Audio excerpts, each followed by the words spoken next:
Thank you very much. All right. And now we have come to the penultimate presentation for Pedagogy Day 2016. We have Dr. Nachama Sockalingam, I hope I pronounced it correctly, who will now bring us to the frontiers of teaching and learning. Thank you.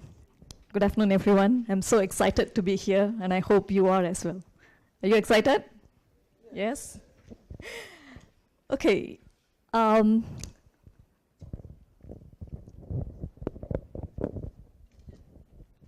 This is actually my first presentation at SUTD. I have been here for 3 months now. I joined in July, and I'm actually quite nervous and excited at the same time to be here to present to you the ideas. The talk for today's session is Frontiers in Teaching and Learning at SUTD. Rather than presenting to you about what the frontiers could look like, I'm actually here to share with you the thoughts behind the support services that we are putting together for the teaching and learning services. Okay, so it is more of an information session about myself, about Learning Sciences Lab, and it's also an invitation to everyone here to come and co-construct the new frontiers in teaching and learning at SUTD. Things that you have already been working on very hard, and to sort of like bring it to the next level with a deeper understanding. The kind of projects that I have seen today actually tells me that Pedagogy Day is a celebration of good teaching and learning at SUTD. And the way that I have structured the presentation is to sort of start with simple questions and building on. And hopefully by the end of the session, we can join the dots and connect them to see a big picture. So please bear with me. It might seem like preaching to the choir and too simple at some instances, but in any case, just bear with me for a while. Starting with learning. Learning starts from a very young age. And learning is fundamental to life, right? Everything and anything we do in adulthood starts with learning from our babyhood. And it goes just about anything. And research shows that if we do not have communication when we are a young baby, if there's no emotional connection, if there is no emotional engagement, then the babies can actually die. And they have conducted experiments on this. Yes, unbelievable, right? We can't do that kind of experiment now, but in the early 19s, they have conducted such experiment. So what does that go to show? Learning is a social process, something that reiterates what Tom mentioned this morning. And learning as a social process, another professor from MIT, Professor John Boson, he was commenting that although learning is social, in his views, he said that it's individualistic because learning happens in our head at the individual level. So what does that mean? Basically, we learn from what we see, what we hear, what we do. We use our senses and we use our sensory organs and we make sense of it, right? So that's how we learn. And if we ask ourselves if there is any better way of learning, Tara this morning mentioned about the different ways she used, right? She used, what was it? She used Pictionary, and she used different ways of engaging her students, right? And we ourselves know that when we read something, we might actually forget, sometimes remember the pictures better. And when we actually do something, we remember it longer, right? So there is differences in how we learn depending on the method we choose. And typically, when we participate in something, we simulate an activity, we teach an activity, or we teach what we have learned to somebody else, then we tend to learn better, right? And that's what we call as active learning sometimes, and schools, JCs, and SUTD believes in active and interactive learning. That's a reason, right? The question next is that possible? Is it possible that even if we are actually engaged in active learning, that we do not learn? Is that possible? Yes? I see some yes from Sergi. Would you like to comment? Well, maybe they're not participating. No, so I've been teaching here for 4 years, and although we're trying to do lots of active learning approaches, sometimes I see that students do not understand. So maybe they were not actually engaged in the active learning. Maybe it was my perception that they were engaging. Or maybe that is the wrong approach. Yeah, so these are the questions I'm asking as well. Thank you. Exactly. So sometimes they seem to appear like they're actively engaged. In classroom, sometimes happens in meetings, right? We see people present there physically, but not there mentally, all right? So that is one possibility. Now I'd like to give you another possibility. The other possibility is that maybe they seem to have actually reached the goal.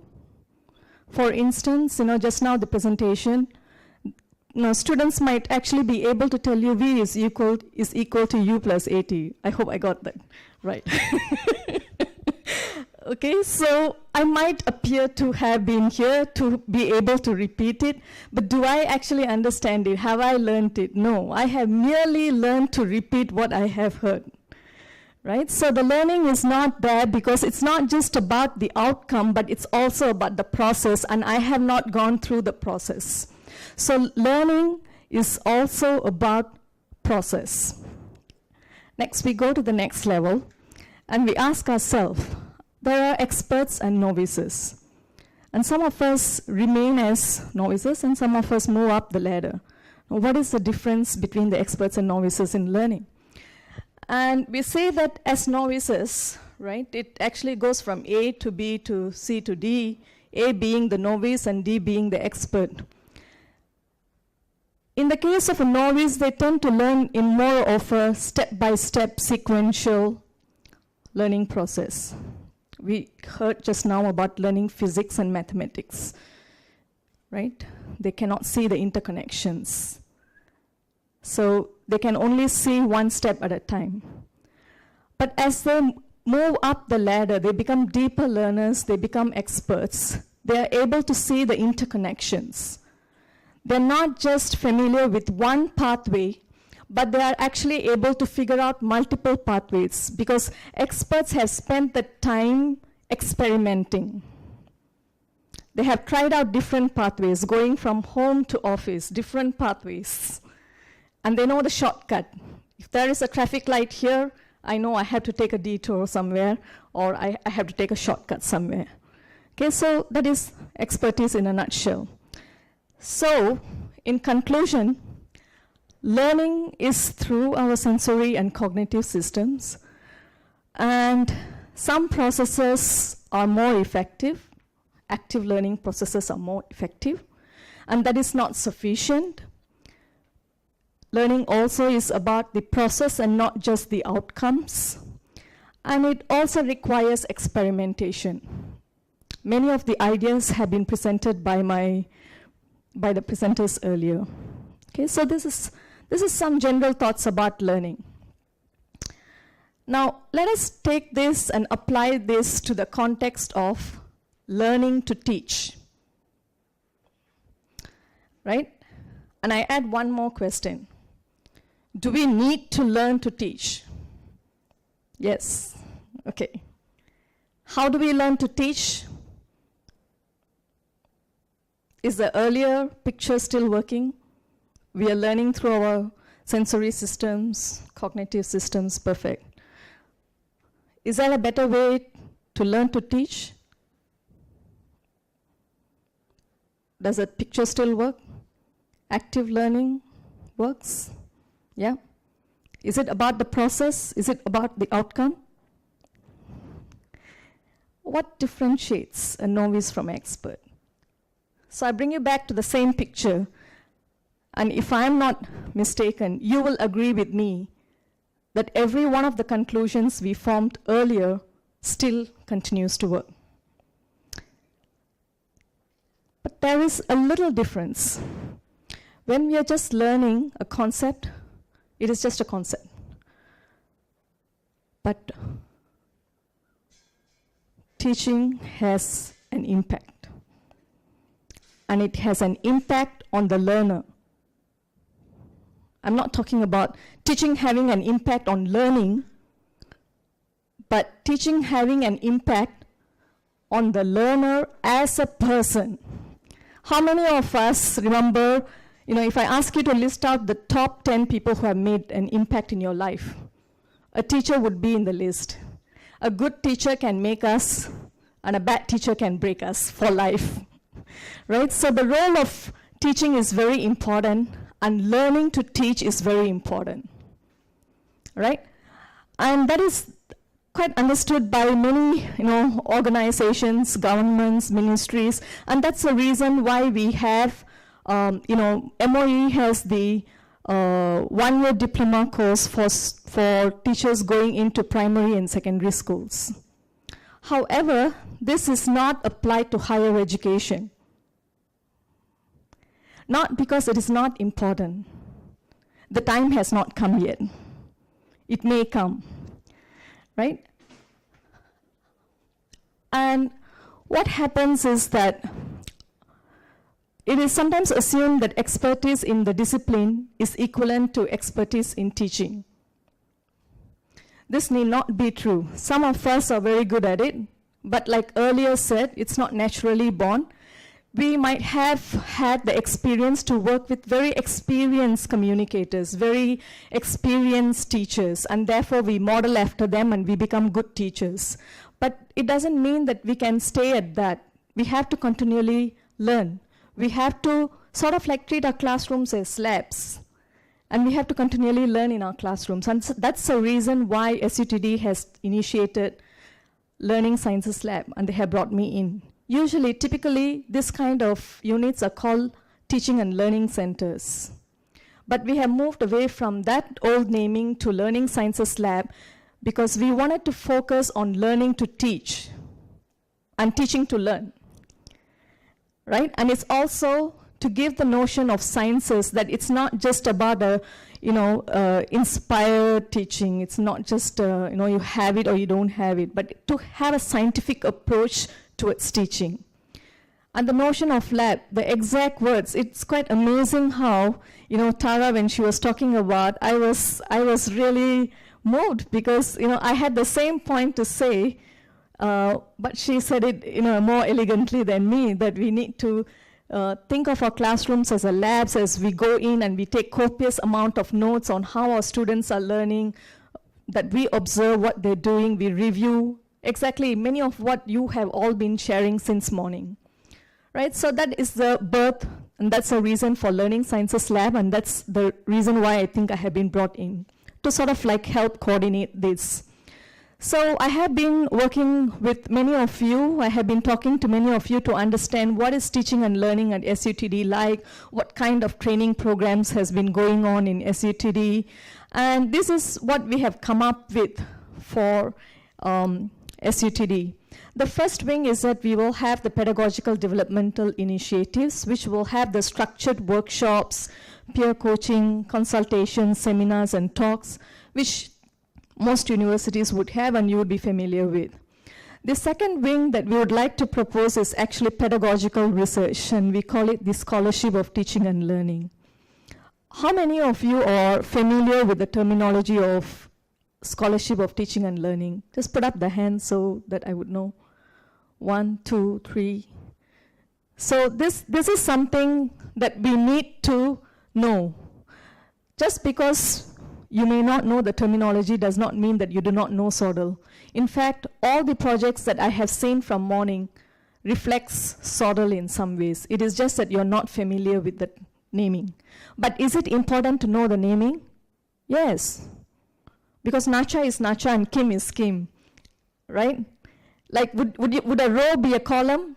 No. Would diffusion be osmosis? No. Right? So all of it has a definition, and we do need to know in academia. Whether we are faculty members or administrators, we need to know the terminology of SODL. Right? And the third one, which I think is very important, is setting up a learning community of practice that we come together to share these experiences, and Pedagogy Day is one such great example. So, not just have this annually, but sort of like have a informal interest group. You don't need to join every time, but when time is possible, that you can come along and you can join and you can give some thoughts about how you're doing. One of the interesting things I've been hearing from morning is that how do we measure teaching and learning, or how do we measure student learning? Do we ask students, have you learned this concept? They would probably say yes. But is that the right way to measure that? May not be. So what would be a good way to measure? Do I as an individual have an answer? No. Do you have an answer? Maybe no. But if we come together, we sit together and we discuss, we see what is advantage and disadvantage, then maybe we can find a way that is far better than working on our own. So that's a reason for building the communities of practice. And we don't want to just take the program as, take running workshop for just faculty or running workshop just for the teaching assistant. We want to take a comprehensive view of all the programs that we are running. This is just one cut of it. We don't have the complete set yet. But for the first instance, to identify the topics that we want to cover in teaching, and then to also map it across the programs that we have for learners, UTA, undergraduate teaching assistants, graduate teaching assistants, and new faculty members. Now, I'm the only one in Learning Sciences Lab. It's not going to be possible for me to do everything. So the strategy is that many of you have already been working on this. I don't see the colleagues here, but I know that colleagues like Chinwei has been working with learners, Waylek has been working with UTAs, and so you have been championing some of these programs, and my strategy would be to work with you, along with you, not take away what you're doing from you, but rather you continue to do, but my role is to see that it is aligned for SUTD, right? And moving on to scholarship of teaching and learning, I thought I'll just spend a little bit of time to explain what that is, for you to recognize that, yeah, this is what we have been doing. Okay, so the first step of teaching is that once we graduate out of our PhD, maybe we do a couple of years of postdoctoral, and then we get a job as a lecturer, very exciting. We go into classroom, we try out whatever we have seen in our lecturers before, right? That's what we do. And many of our lecturers, sometimes we as students would have experienced lecture-based teaching, and we try to sort of like change away from that and do something different in SUTD, and we have some difficulties sometimes, right? And we try to overcome that. So we use logical sense and we try to figure it out. Good teaching. Sometimes we do it well, great teaching, right? But the next step is scholarly teaching, okay? It's not just basing on your own experience of something, but to base it on literature, right? A great example that I have seen, a couple of slides, but I'll refer to Karthik's, is actually Sodal. What I saw in his work was Sodal, but it's also applicable to scholarship of teaching and learning, because he said, I'm an academic, I go to literature, right? And I refer to what people have been doing, and the last presentation as well, going to Denmark and Finland and seeing what they have been doing. This is informed teaching. So that is scholarly teaching, all right? That's a second step. Why is that important? Because you're not basing it on your own logical sense, but you're basing it on empirical evidence, right? So the chance of that working is higher. Now, pushing that envelope one step further is scholarship of teaching and learning, where we are not just users of literature, but we create this knowledge and we contribute to the general knowledge of teaching and learning in higher education. Okay, in other countries, you have academia in education, in higher education, about higher education. Interestingly, do you realize there is nothing in Singapore?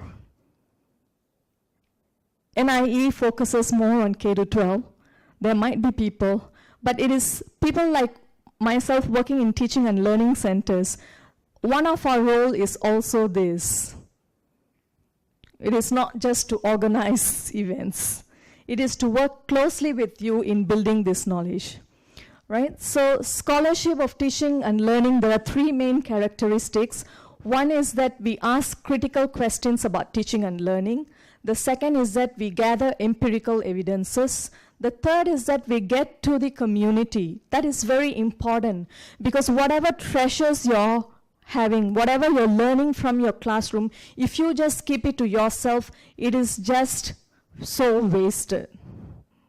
Right? So it is important to bring it to the next level. You can classify this kind of sharing in three levels: micro, meso, and macro. Micro is probably within your curriculum team. You review and you share and you learn. And your curriculum team keeps getting better. That's fantastic. That's at micro level. Then we go to the meso level. It could be at the university level, like the pedagogy day. We come here together, we share, we learn from each other, right? That is meso level, medium. Then we have the macro level. We might be sharing in the wider arena of the international conferences or journal publications, and that is really macro level.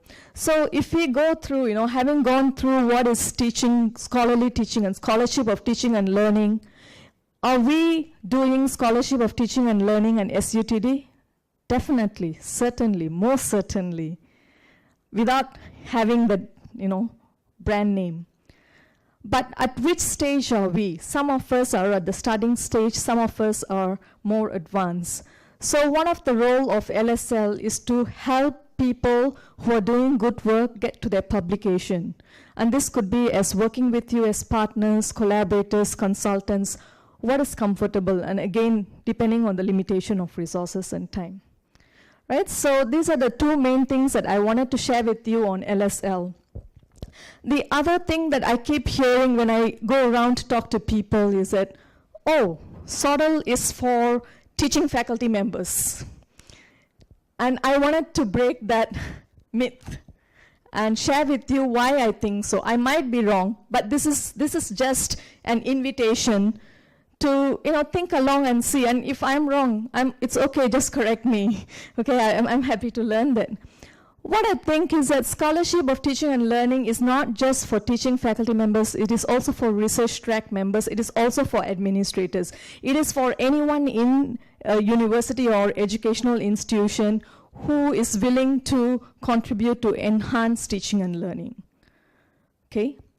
And the other thing is, SUTD is in a unique place. We talked about why, we can't go to interdisciplinary maths and physics in traditional MOE type schools sometimes, right? Same way, the advantage we have at SUTD is that the culture is really open and interdisciplinary. So we can sort of do things that is not possible in other cases.